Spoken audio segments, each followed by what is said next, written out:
Welcome back to Better Thinking. Today I'm speaking with my brother String, who's been working on, creating this podcast series basically from start to finish. And we were going to be discussing a 12-month review on what it was like from the first episode to now, the takeaway learnings from all of our guests, some of the technical stuff that we've worked on as well.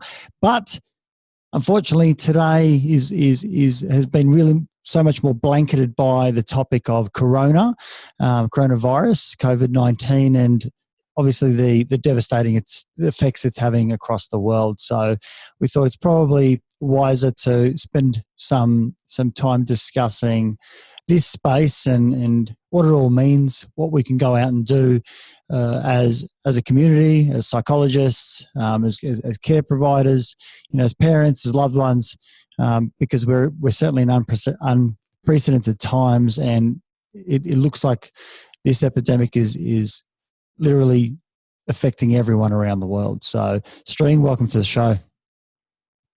Wow, you get me in all the positive episodes. Yeah. Look, just to reiterate, there's been a lot of comments on Nesh's latest posts on social media, most notably on LinkedIn, and I asked Nesh, "Hey, this is the topic. Obviously, we don't want to belabor coronavirus, but to discuss its effects on psychology as the industry in the mental health industry." And I know we've had some pretty interesting discussions, and thought, well, let's put this out there.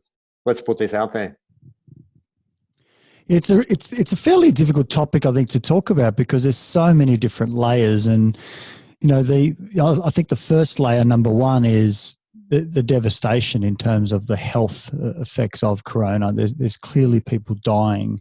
They're dying every day in unfortunately larger numbers around the world. We're going out and seeing the infection rate is incredible.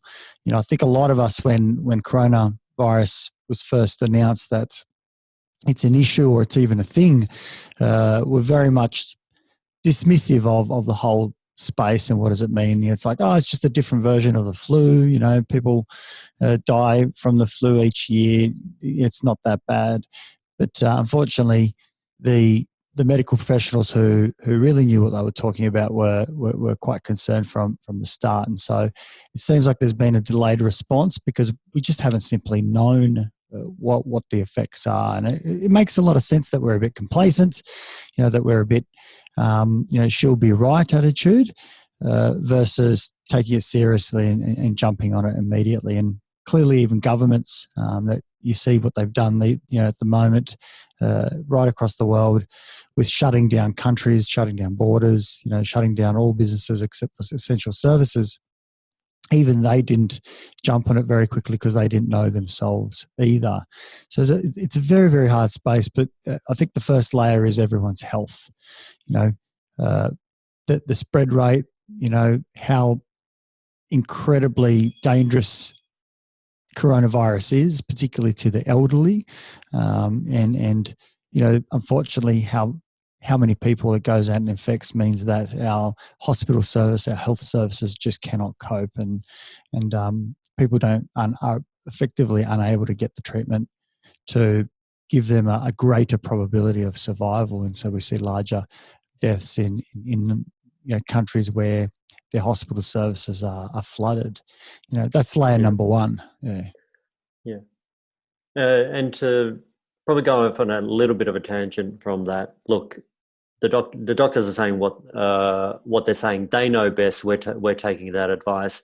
But what I want to do with this episode, so I'm gonna interfere here and just sort of put it on track. I want to what we've been discussing outside the recording. So in the last week, what impacts does this have in psychology? What does it have in the industry? We've seen it here in strategic psychology, and you've been getting messages. You've put that post out there. There's been, every industry is affected now. You can say fortunately, psychology in Australia is a part of allied health. It's considered an essential service right now.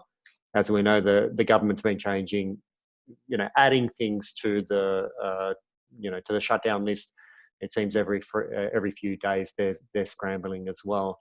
So let's talk about psychology. Let's talk about mental health. Let's talk about what happens if we are shut down. I was speaking with Anna, my wife, last night, and she's going, this is very different. And I said, yeah, but this is the beginning. This sucks.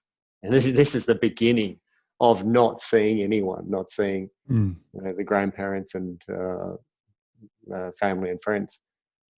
Well, look, layer number 2 is in actual fact the economic challenges that come from all of this. So government have responded, as well as they humanly could. I'd certainly hate to be, the Prime Minister Scott Morrison at the moment, and all the states in terms of trying to make decisions, because it just seems impossible. Whatever you decide, is a loss scenario. And the second layer, first layer is obviously health and well-being, people surviving this. Number 2 is the economic side, and obviously Corona has meant that we've all had to go out and self-isolate, stay indoors, stay at home, which has meant that businesses have had to shut down, and the domino effect occurs. So the moment that hospitality closes down, you see huge job losses. It places pressure on every other job that supports hospitality, and there's so many of them that are attached to that. Well, obviously the shutdowns have meant that other industries like cinemas have closed down, pubs, clubs, museums, virtually everything has been affected. And psychology is one of those that also has a huge ripple effect on its clients, on its practices. Yes, psychology is still open. We're an essential service. So is nursing and many other allied health, physio and the like. But the ripple effect still hurts psychology as a whole. And I know so many of my colleagues have reached out asking, how are you going? How's strategic psychology, coping at the moment? I've heard, colleagues talk about basically closing their doors, shutting down their businesses, trying to move across to telehealth, and the struggles that they've experienced in telehealth, that, the uptake levels have been really low and poor. And so there's huge pressure on psychology. And to try and talk about this in a little bit more detail, what we've seen in coronavirus has been a huge volume of clients who have become, I suppose, concerned, afraid, scared, worried. There's an increasing level of anxiety in their life, but that same anxiety is preventing them from coming into our practice and receiving the support that they were previously. Whether that's due to the uncertainty of, they've lost a job and they can't go out and afford the service anymore, whether it's the uncertainty of, I don't want to go into a public place because I'm concerned that, I could have, infection, whether it's the concern of, I don't know how all of my life is going to unfold with places shutting down, which means I need to juggle kids in a different way, or whether my partner's going to have any cuts in their work as well. All these things, once we're in that fight or flight mode, because that's what we're all experiencing at the moment, where, it's a survival response, we start looking very insular. We start looking at ourselves. How can I protect me? How can I protect my family? And by doing that, we start shutting off the world. We start to withdraw. So many psychologists out there and obviously psych practices have experienced, decreasing numbers of attendance, also decreasing numbers of, future appointments being booked. New referrals have certainly reduced as well. It's not affecting everyone exactly the same way, but it's placing a huge pressure on psychology as an industry as well. So yes, we're essential.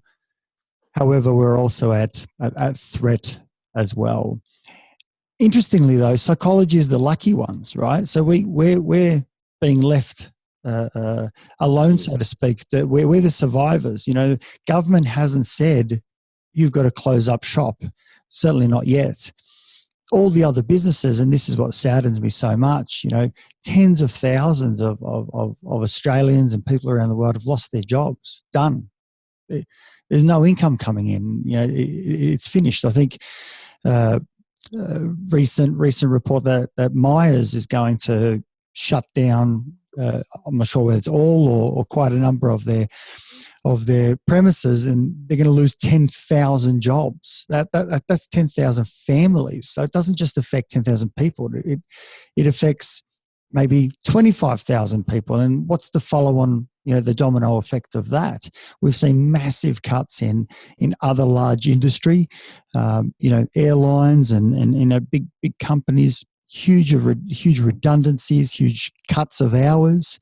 There's this huge effect. So psychology is the lucky one, along with other allied health at the moment. But at the same time, we're struggling to survive. Lucky, I'll just cut you off. Lucky to be part of allied health, considered an essential service. Yes. It just means that psychology is not shut down. We're not saying, hey, you can't practice, but it's still bloody hard.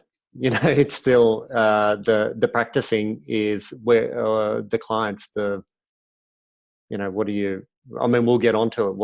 What advice, if you want to go into that now, but what advice are you going to give to psychs to people working in mental health or people working in health? I imagine physios would be hit even harder, because as a physio, if it's manual movement, well, there's no touching. So yeah, there's allied health. It's good for psychologists because it's consulting your conversation. But any of the allied healths where it's physical, I think they may as well. It'll be the equivalent of saying, well, you can't work anyway. Yeah, absolutely. Look, I can't speak obviously on the base of physios what they're experiencing, but certainly from psychologists and being a practice owner and psychologist myself, we've got 20 staff here in the office, and I know the pressure and strain it's put on everyone, the uncertainty. What the advice I think is really about trying to balance, first of all, our own mental health and well-being. We have to remain in tip-top shape to continue being able to practice. We also have to make sure that we do social distancing, that we're washing our hands regularly, using hand sanitizer and the like. I'm not going to go through the whole list. We all know that, but I think we've got to be particularly careful about all of those items. But I think secondly is being available for our clients, and that's that economic pressure that everyone's feeling at the moment. How do you go out and sustain economic viability so that we can continue to provide a service for the community? This is the time that the community needs us most. Part of the community's challenge is to come to us because they're uncertain as well. And part of our challenge as psychologists is how do we remain open and viable so that when our clients need us, they can go out and access us. So really, as a industry, we need to buy time. We need to go out and figure out solutions, ways that we can stay operational so that we can spend as much time available before we have to go out and close our doors. A lot of people are going to go out and talk about, how about telehealth? And we'll discuss that, and I'll explain why I believe it's not a viable option. Certainly not for many, but it still is an option, and it should still be used. But we'll talk about that later. But we've got to stay open for as long as possible, and that means it's going to be hard. We're all going to have to take a cut. Naturally, if client numbers go down, we're going to have to take a cut. Expenses remain the same. They often do. You can't get out of leases. All electricity and everything else that goes on to run a practice remains. Loans have to still continue to be paid for, whether it's, fit outs or whether it's space, whatever it might be. They still have to go out and be paid. And sure, some things can be delayed and the like, and that's what we're trying to do to buy time so that we can stay available. So we've got to cut. Number one, cut as much as you possibly can, thinking about the long term.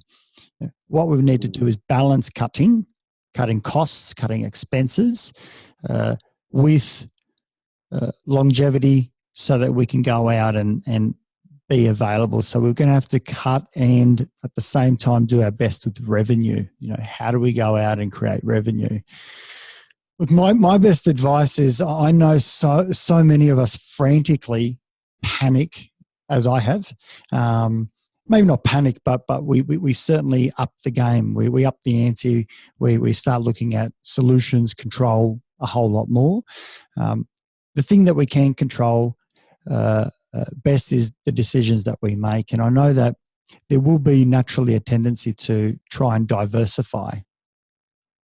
I think diversification at the moment is for the absolute large majority, is not a good idea. What do you mean? What's diversification? In terms of providing new services, more services, different services. Oh, yeah.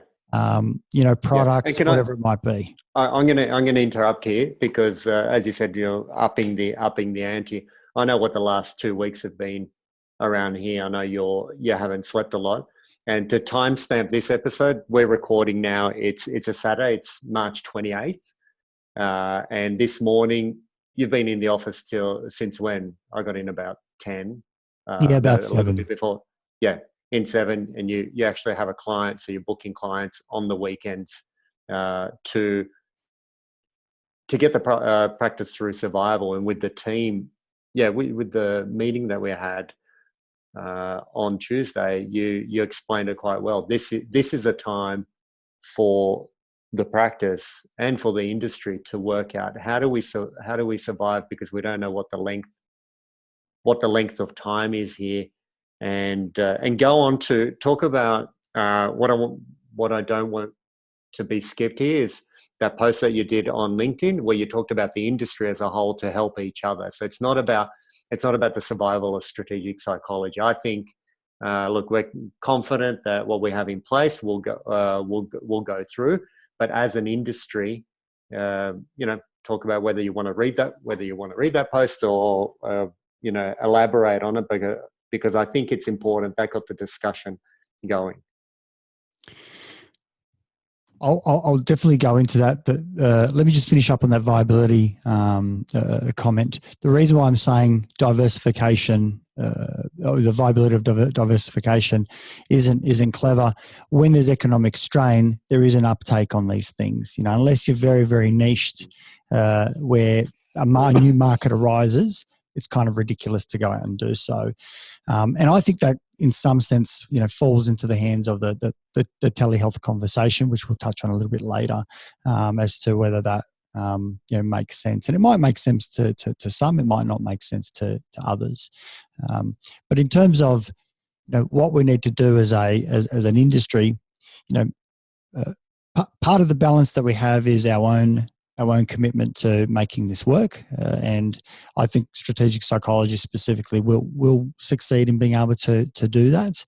But that's going to be through an incredible amount of effort and work. We've got an amazing team here. Most staff members have immediately, all staff members have jumped up and said, how can we help? What can we do? How can we make ourselves more available, to the community, to the practice. It's been really heartwarming, and I think we've done an exceptional job. I'm not sure how the rest of the industry is going to do this, but we need to support each other. This is a time where, as an industry, we need to educate the community, of a few things. Number one is that we are an essential service. What that means is that we're not going away. We are here. We're available for you. We're trading as usual at our premises. We're not moving anywhere. Nothing's changing for us, other than we're going to take the government recommendations of hygiene and the like to go out and minimise, spreading of COVID-19. So we are an essential service. That's such an important message. No different to nurses, doctors, ambulance, police that need to continue to keep social order and the like. We are one of all of those, and in particular, it's the health industry that needs to remain alive, and that's why psychology is considered an essential service, and I'm very pleased that continues to be the case. So we've got to put that message out there. Number two is that availability. I know it's hard.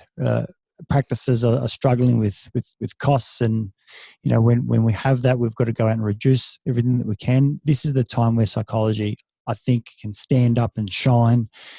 Put our hand up and say we're available. We'll make ourselves available. I myself, and I'm not suggesting by any means everyone's got to do this. This is about each of us doing what we can. We've got staff members who've got kids who can't go out and provide additional time. We've got others with different circumstances. But myself, at the moment, my consulting hours, this is the hours that I can see clients, are from 7 a.m. to 9 p.m. every single night, Monday to Friday, and Saturdays from 7 till 5. Now, most of that time is still empty, but I have to make that available so that clients can be there. Now, truth be told, that time is empty, but it's full as ever. I'm doing more hours than I've probably done so in the past in many times. But the last few weeks, or week at least in particular, I'm not getting home till 12:30, 1:30 in the morning, and then starting again. Often getting in at 6 a.m. so that I can get a little bit of work done before clients start coming in. And that's not that's nothing that is right nor wrong. It's not something that needs to be promoted, that everyone goes out and does. But this is how I respond to it. I think we've got to go out and send that message. So much of my time is spent working on sending out the message to the community that we're available, we're an essential service. Psychology is more than needed right now. This is where we get to do our best work. This is when clients are most anxious. This is when clients' mental health is going to decline the most. Unfortunately, this is where we're going to see huge grief and loss from not only people who are affected by this in the losses of loved ones, but we'll also see then the grief and loss of people's economic situation changing and the loss in that. It's also the loss that people experience of their routine, the normalcy, that we're all locked indoors, that we've lost our social connections, we're all withdrawn. It's huge loss, and that's why psychology has this opportunity to do an amazing job to say, we're here, come on in, we can do this together, we're in the journey together. And in actual fact, we all know that there is going to be an end point. It's how we are, we're going to be defined by how we do it today, how we do it tomorrow. This is when we do it the best. And I think psychology has an incredible opportunity to stand up, along with our other allied health, our other allied health providers, and be there. Suicidality, unfortunately, I don't know the data, but I'm afraid it might go up. I think particularly a lot of men who are connected to that economic side of things, who are going to experience a lot of loss. I'm not suggesting that women won't, but men in particular, I think they're going to have a hard time. Where they've built up, towards a goal or something that they hold dearly in, and then that's lost, it's crushed, it's fractured, and people are not going to take this well. We've got mums and dads out there where one or both have lost a job. That there's loss in that. There's loss of identity.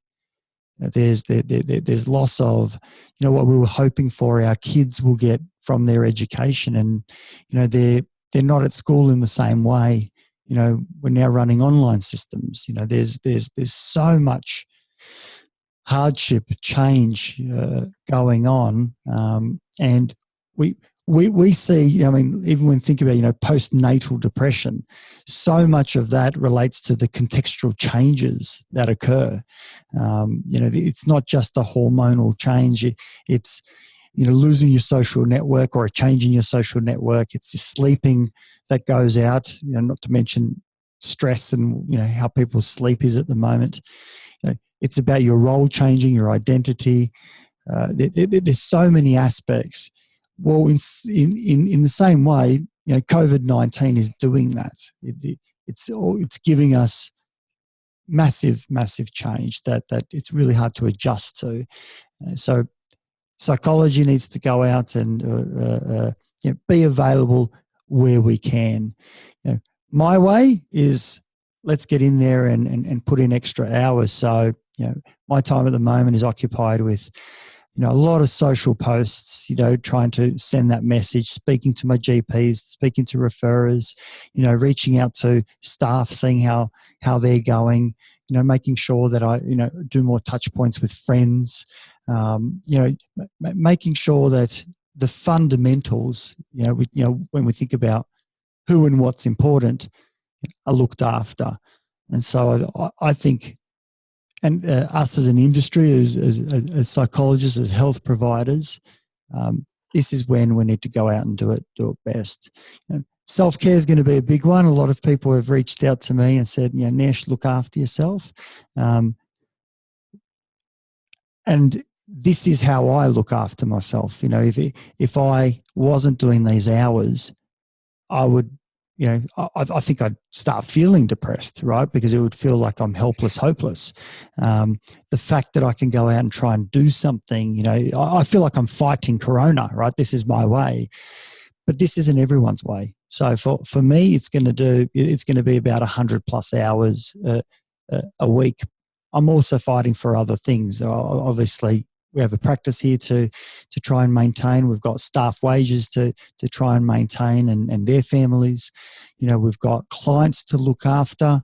We've got our GPs that need us as well in terms of how they're going to support their clients. The follow-on effect, the domino effect is immense, and so we all have to do it in our own way, and be mindful of how you do it for yourself. This isn't about running yourself ragged so that you burn out, but we all have different ways of how we burn out. If I don't do much, I'll probably burn out, or at least the effects will be the same. I'll be depressed.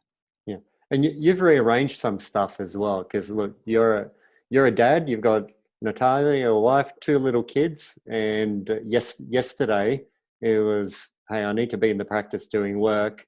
You organised, come in.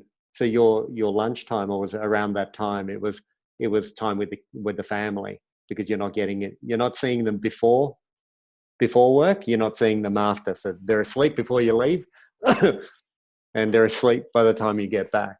So how you and I'm thinking, I'm not being a psychologist, another practice owner who's in a similar position. What was the conversation like with Natalia? How did you do it? What was how are you managing it? That's probably the hardest spot. It's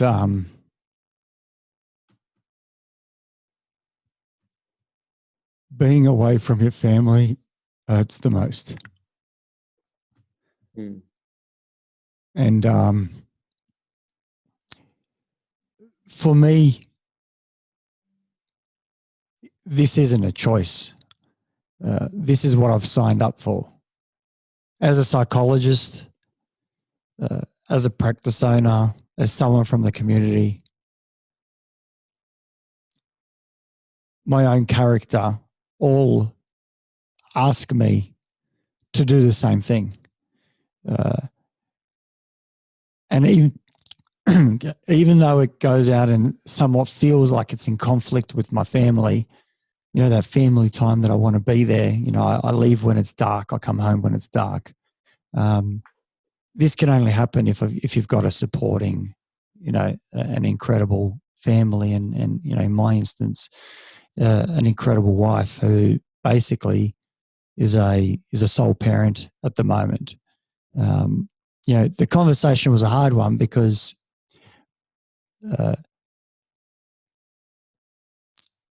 my wife didn't really have a choice. It was more about this is what needs to happen. And,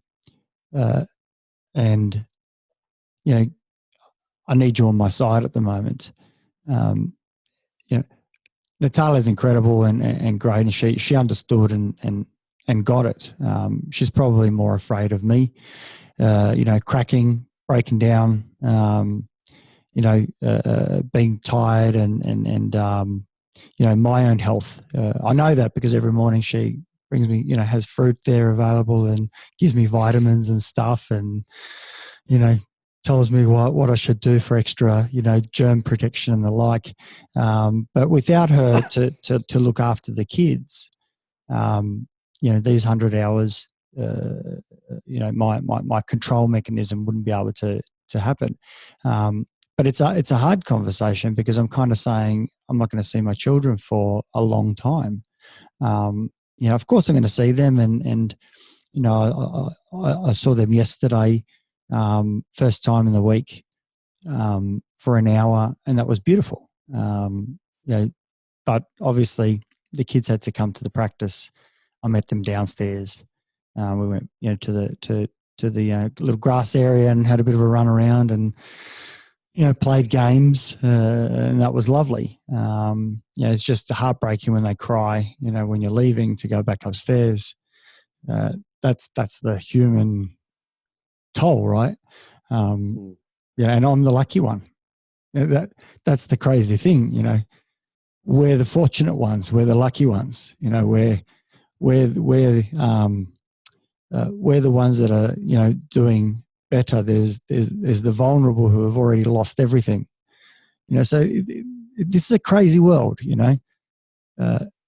there's so much to think about, and that's what keeps me going, that's as hard and as emotional you can get, and you get emotional when you don't sleep as well, you start cracking and feeling all sorts of things, but then you look around and you just say, how fortunate am I?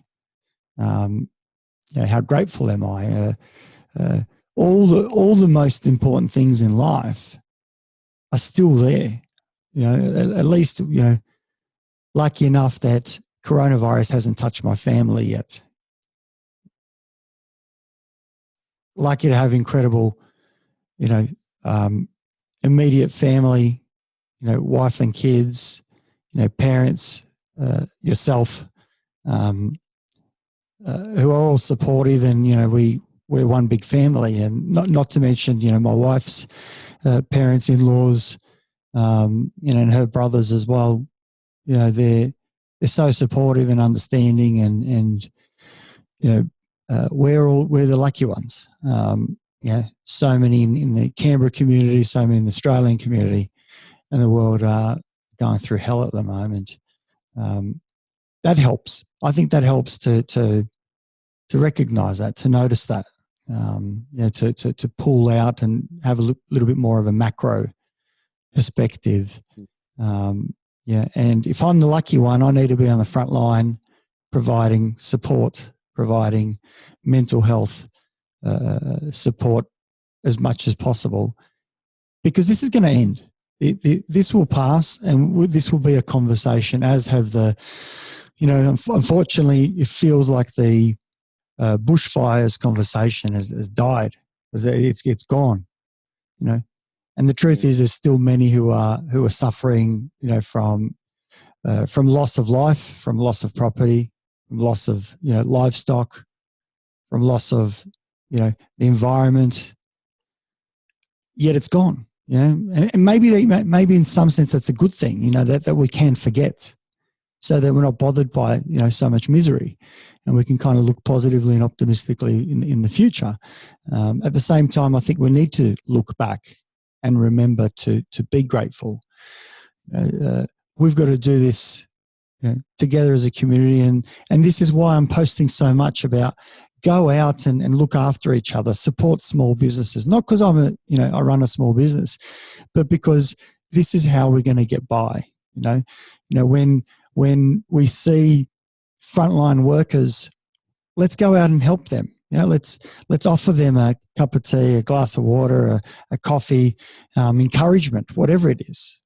When we see our neighbour struggling, or if they can't get out because they're elderly, let's knock on the door and see if we can get them their groceries. Whatever it is, I think this is the time that we have to look at it. The incredible thing is this removal of borders. I know everyone's shut down their border, but in some sense, this epidemic sense, says there are no borders. We're all in the same boat that looks like it's sinking. It's not sinking, but it's riskier and riskier each day if we don't, take some water out and start shoveling together. And we need everyone to do it at the same time, so it's buoyant. The truth is, we'll get through this. We're very buoyant. Nothing's been able to wipe out, humans, and this clearly isn't even close going to, wipe out humans, not by any means, but it's going to go out and kill a lot, or it's going to harm a lot. It's destructive. Like many things are, and this is something fairly unprecedented. Certainly doesn't occur very often, and that's why we can put all of our differences aside. So, what are your thoughts on? And I'll bring it back to psychology, the industry, and then coming out of it and understanding that this is temporary. There are going to be a lot of losses. You mentioned telehealth. Maybe we can do it on this episode, or if you want to do it on a separate one, because I know that's a whole topic on. It could be a whole topic on its own. But where do you see?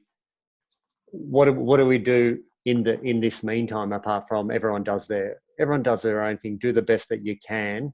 Where does psychology in Australia come out from this? Look, my assessment of this situation is pre COVID-19, psychology was open as per normal, meaning we all have our practices, we're all seeing clients, everything's very standard as we go. Corona has gone out and brought about a number of forces that have pushed clients away. I think there's going to be a rebound effect. I think the clients that are afraid, who are still trying to work out what do all these changes mean, I think there's going to be some rebound effect where they're going to go out and re-engage, not only with psychology, but with other services as well. Our job during the coronavirus period is to stay alive as long as possible, or to be able to stay available, maximize hours as much as possible, flexibility of being there at times that maybe you previously haven't been. Whatever it is to keep that support level up, and we clearly know that it's down at the moment. I hope that it goes out and improves. When it does improve, we need to go out and also have that response where we can maybe make ourselves available for those extras as well, because we don't know, what tomorrow is going to bring. I think post coronavirus, or as we get to those later stages, and once we come out of this, I think psychology is going to return to how it was. I think there'll be a much greater appreciation of how fragile the world is and how quickly we can all be in the same boat. I think that's going to be a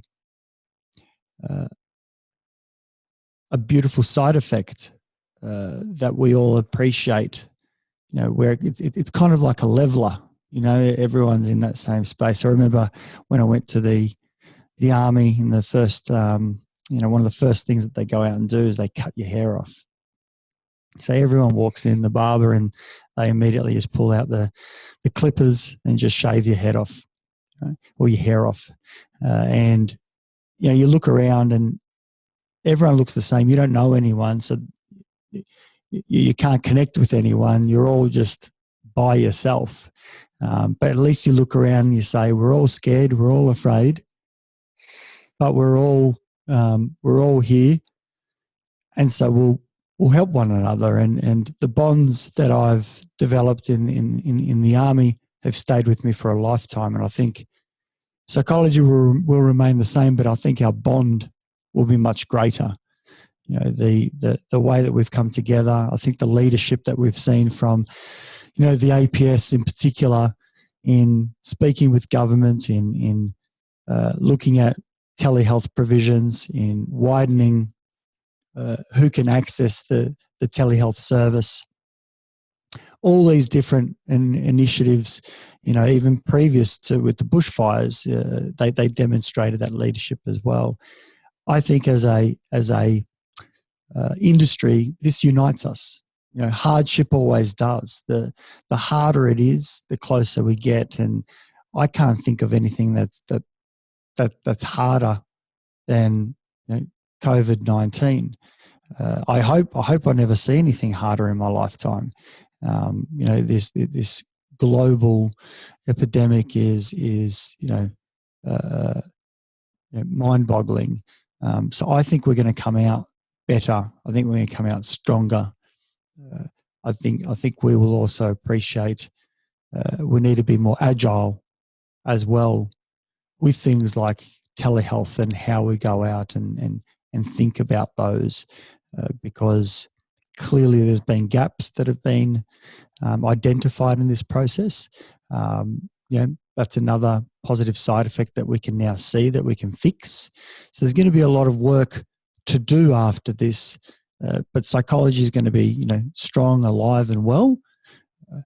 It's about getting through this process and then reviewing and seeing how can we make it, you know, stronger. But together, because we're all in hardship, I actually think we're going to bond. Well, I know we're going to bond more. All right, I think this is a good time to wrap it up. And regarding what you're mentioning about telehealth, you can do that in another episode. I'm conscious of time. It's Saturday. You've got a client coming in shortly, so yeah. So let's wrap this up, and you can do another episode on a specific topic. I might just quickly also say to you know, all my colleagues around, you know, Australia who are, you know, struggling, whether it's the business owners, whether it's contractors, whether it's employees, whether it's those in schools and, you know, those in government, you know, hang in there, guys, and reach out to each other. We've got to be there for our colleagues. We have to go out and look after each other as human beings, and appreciate that, you know, this is also what we've trained for. This is a time for us to do our best work and to be there and available. And when we can't do that work, if we're not able to do that, this is sometimes also when we can be our, you know, demonstrate our best selves, whether it's working with our family, with our loved ones, you know. But yeah, please do reach out. You know, personally for me, reach out, whether it be on Facebook or whether it be on LinkedIn. I'm happy to chat with anyone. You know, it's a hard time for all of us, and yeah, take care.